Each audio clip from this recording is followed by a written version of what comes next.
everyone and welcome back to my channel. My name's Rhiannon and today I'm going to be telling you guys all about the books that I want to read in December.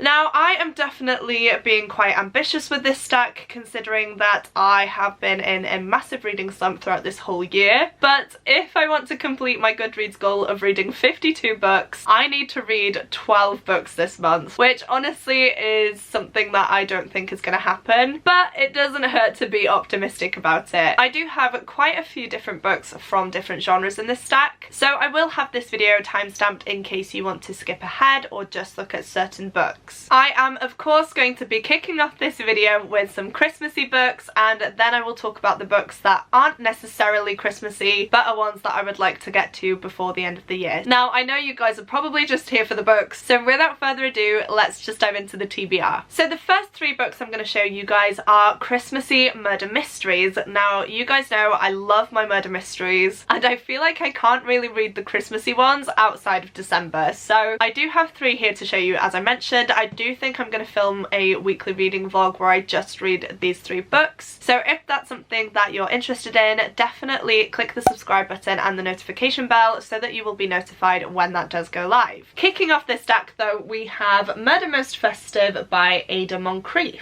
For this one it says, Christmas Eve 1938. The Westbury family and assorted friends have gathered for another legendary celebration at their beautiful country house. The champagne flows, the silverware sparkles, and upstairs the rooms are ready for their occupants. But one bed will lie empty that night. On Christmas morning, David Campbell Scott is found dead in the snow. There's a pistol behind him and only one set of footprints. Yet something doesn't seem right to the amateur sleuth Hugh Gaveston. Campbell Scott had just returned from overseas with untold wealth. Why would he kill himself? Hugh sets out to investigate. I haven't actually read anything from this author before. I do believe that this is a part of a big mystery series, but that you don't have to read them in order. At least that's what I'm hoping for, because I am just diving into this one as a standalone. Not gonna lie, the cover definitely drew me in. It's such a beautiful illustration and it is by Bobby Evans, so yeah, I am definitely excited for this one. It's one that I've owned for a while now, but as I mentioned, I don't tend to read these types of books outside of December because of course they are Christmas related, so I'm very excited to be putting this one on my TBR this month. In the same vein, we have Murder in the Snow by Verity Bright, and this is book 4 of the Lady Eleanor Swift mysteries. Once again, I do think that I will be able to read this as a standalone without having read the other books in this series, but if I do like the author's writing style, then I will of course look into the other books in this series. Now, this does have a very long synopsis, so I'm not going to read all of it to you. It does say on the cover, a gripping 1920s historical cozy mystery, which definitely has me intrigued. There's also a dog here, which of course has me sold. And then there is a little snippet here that just says, an English Christmas has mince pies, cheerful carols, a twinkling tree, and a murder?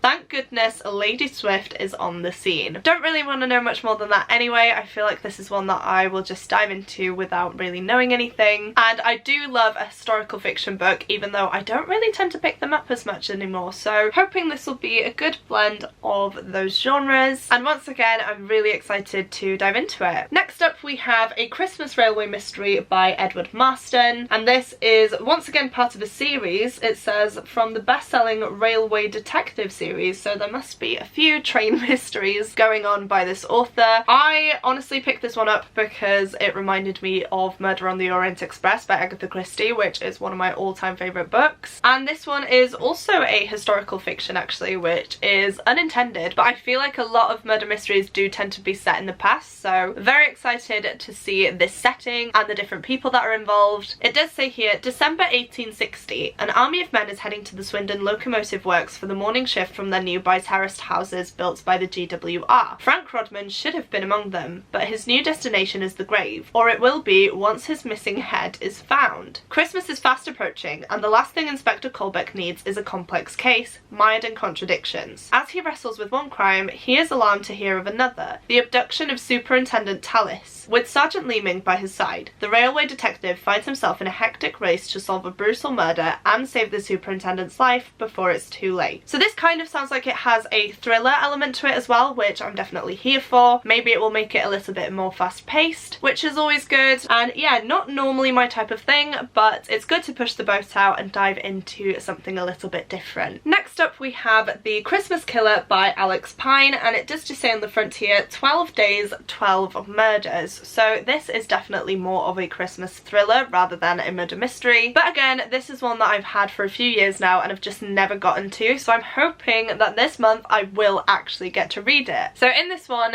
D.I. James Walker is ready for a quiet family Christmas in their sleepy village of Kirkby Abbey. But one day he opens his front door to find a parcel there, and of course he opens it only to find that it is quite gruesome, and there is a note that's left there that says 12 days, 12 murders. Not long after this, the first body is found frozen in the snow, and as the blizzard descends, panic of course spreads throughout this little village. And then it just says here, there's a killer amongst them, and with 11 more victims to go, anyone could be next. Can James stop the killer before they strike again? A dark, atmospheric crime novel that will keep you guessing until the very last page, perfect for fans of Val McDermid and L.J. Ross. Now I haven't read anything from those two authors, but as I mentioned, this is one that I've had for a while now. It's one that I've been interested in for a while, but of course haven't prioritised it and picked it up yet. So I am really hoping that by doing a themed reading vlog I will be able to get to at least 3 of these books, maybe not all 4, but we shall see. Hopefully I will just pick them up and fly through them, especially the thrillers, because they do tend to be faster paced, as I mentioned, and I just think these are going to be such cozy books that will be perfect to read in December. Next up we have another Christmassy book, however this one is a middle grade. It is The Christmasaurus and the Winter Witch by Tom Fletcher, which is the sequel to The Christmasaurus. Now I know that this is very reflective, but just look at how beautiful this book is, you guys. It also has blue sprayed edges, which I'm just obsessed with, and again this is one that I've been wanting to get to ever since I read the first book last Christmas. However, it just didn't feel right to read it outside of the festive season, and so I've waited a whole year to finally pick this one up, and I am very excited now to be getting to it. Now I was going to just describe the first book to you, but the description on Goodreads just honestly melts my heart, and I think that it will make you guys want to pick it up too. It says The Christmasaurus is a story about a boy named William Trundle and the dinosaur, the Christmasaurus. It's about how they meet one Christmas Eve and have a magical adventure. It's about friendship and families, sleigh bells and Santa, singing elves and flying reindeer, music and magic. It's about discovering your heart's true desire and learning that the impossible might just be possible. I would highly recommend that first book, and of course I will be diving into the second book, which hopefully I can recommend to you once I've finished it. Honestly though, if it's anything like the first book, I'm going to just love it. And yeah, I remember all the illustrations. Oh my gosh, this is brilliant. So here's a little example of the way that these books are set out. They are very fun, they have illustrations throughout and these kind of big text moments as well, and they're just so much fun. So yeah, that's another really beautiful illustration. I absolutely love it. The illustrator is Shane DeVries, which I hope I'm pronouncing right, and of course we do have a disability rep in here as the main character is in a wheelchair. This is a series that I would highly recommend to people of all ages. It is such an amazing book that is just filled with the joy of Christmas. I would highly recommend that you read it to get into the festive mood, and if you can get your hands on the audiobook, I would highly recommend that one as well. And then the last Christmassy book I'm going to show you guys today is Midnight in Everwood by M.A. Kuznia. This is a retelling of the Nutcracker, which I was meant to read last year but unfortunately didn't get to. So I have put it on this TBR this year to try and finally get to it. It's set in 1906, so it's another historical fiction, I guess, in which we follow our main character, Marietta Stoll. Now, Marietta is a ballerina. She has been training in ballet her whole life, but unfortunately her ballet days are now numbered as she is nearing the age of marriage, and once girls in this age are married, they are no longer allowed to dance. But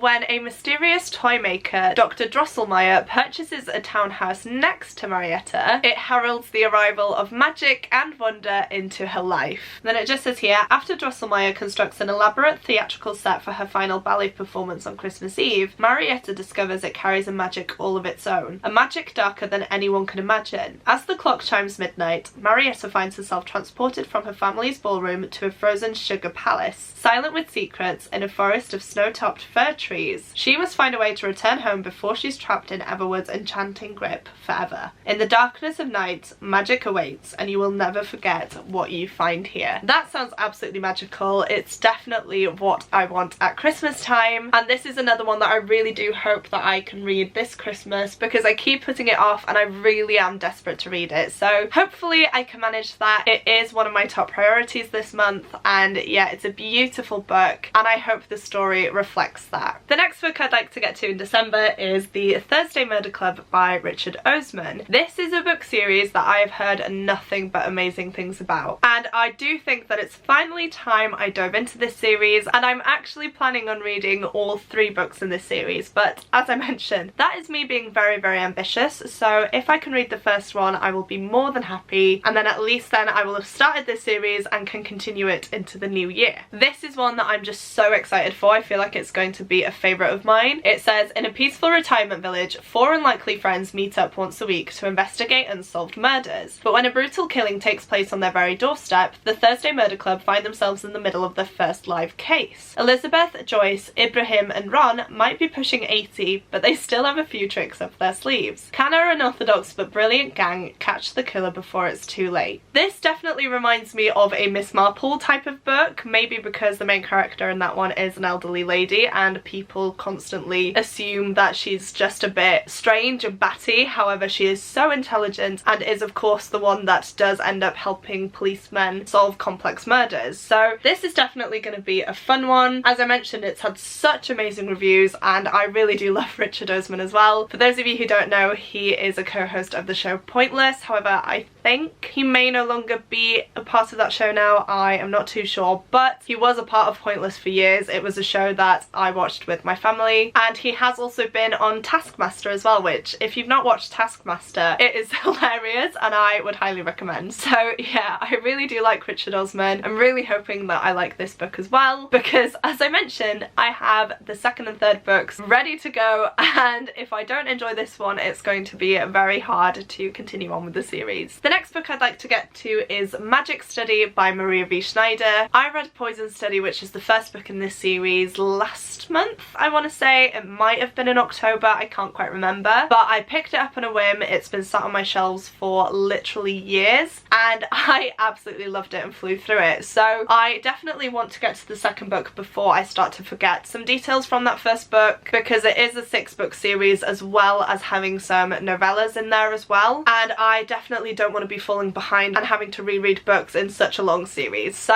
I would love to get to this one. But in the first book we follow Yelena, who at the start of the novel has actually been convicted of murder. Now she is about to be killed herself because that is the punishment for murder. However, she is offered an opportunity. She can become the king's poison taster. Now this is a bit of a catch-22 because if she refuses, she'll be killed. However, if she does take on the job offer, there is a possibility that she could be killed anyway, because obviously testing the king's food for poisons isn't really the safest job. She does, however, take up this offer because, I mean, it gives her a better chance at having a bit of a longer life. But the chief of security leaves nothing to chance. Of course, Yelena is a convicted murderer, and so on her very first day, he does poison her. Now this isn't to kill her, this is just to keep her in check, and so every morning she has to report to him in order to get an antidote for this poison. As Yelena tries to escape this new life of hers, disaster keeps mounting as rebels plot to seize Ixia and overthrow the new king, and Yelena develops magical powers that she can't control, which sounds pretty good actually. However, magic is strictly forbidden in Ixia, and anyone who is found to practice magic is, you guessed it, killed. So her life is of course threatened once again, and we follow her as she tries to battle this inner turmoil within herself, as well as trying to get out of her situation as the king's poison tester. This is such a stereotypical YA fantasy, but I just fell in love with it. The writing style is so easy to get into, it's such a fast-paced book, and I've just loved all of the characters involved. involved. So I am desperate to get to this second book. Hopefully I will love it as much as the first one, or maybe even more. And if I can't read it in December, I definitely want to read it going into the new year. So this is definitely one that should be getting read pretty soon. But I am hoping I can fit it in before the end of the year because, as I mentioned, I need to complete my Goodreads goal, but also I am desperate to read it. And then the last book I would like to get to is a very recent purchase that you will have seen if you watched my latest unboxing video, and that one is Anything You Can Imagine, Peter Jackson and the Making of Middle-earth by Ian Nathan with a foreword by Andy Serkis. You guys know I love the Lord of the Rings trilogy so much, and that is all down to this man right here. Peter Jackson did the impossible. He managed to bring Tolkien's world to life on screen when so many people thought it was impossible, and I will forever be thankful for him for that, because those films mean the absolute world to me. They are the films that I go to when I'm happy, when I'm sad, when I need some comfort in my life, and yeah, I am just so thankful for them because they have helped me through so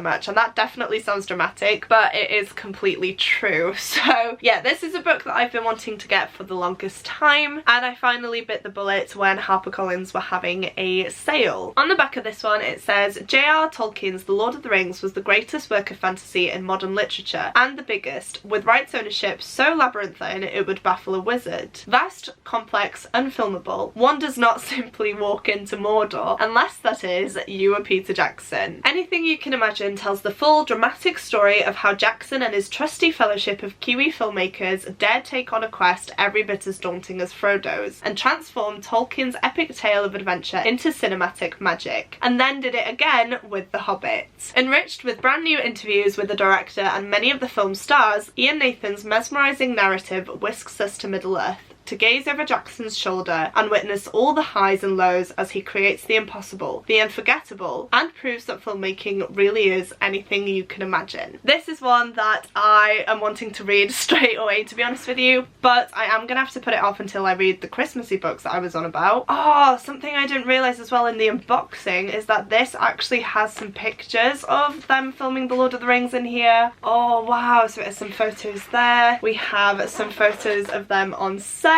and some of him with the cast as well. Oh my god, this is definitely gonna make me cry. I'm gonna feel so nostalgic about it, but I'm just so excited to dive into this. I feel like I am just gonna love reading every single word in this book, and I feel like it's just gonna make me love these films even more, and Peter Jackson himself even more as well, which I don't think is possible. So there we have it, you guys. These are the books on my December TBR. There are a few more that I would like to add on, but I feel like this is ambitious enough as it is, and I don't want to put too much pressure on myself to sit down and read. So yeah, I think we have a pretty good stack in here. We have a few different genres, as I mentioned, and I can honestly say that I'm looking forward to every single one of these books. Please do let me know if you've read any of these books in the comment section down below, and if you have, let me know what you thought of them as well. Your guys' opinions truly do mean the world to me, and they do help me decide which books I am going to prioritise. So if you do have any opinions, definitely leave them down below. And if you have made it this far into the video and would like to let me know that you're still here, please comment some snowflake emojis for me. I am sitting here desperately praying for snow this year. I would love a white Christmas, and of course a lot of the books that I first showed you did take place in a snowy setting. So if you would like to let me know that you're still here but don't have anything in particular that you would like to say, please go ahead and leave me some snowflake emojis. As well as that, don't forget to click the like button if you like this video, and the subscribe button if you'd like to see more content from me. But that is it from me today, guys. Thank you so much for watching. It truly does mean the world to me, and I will see you soon in my next video. Goodbye!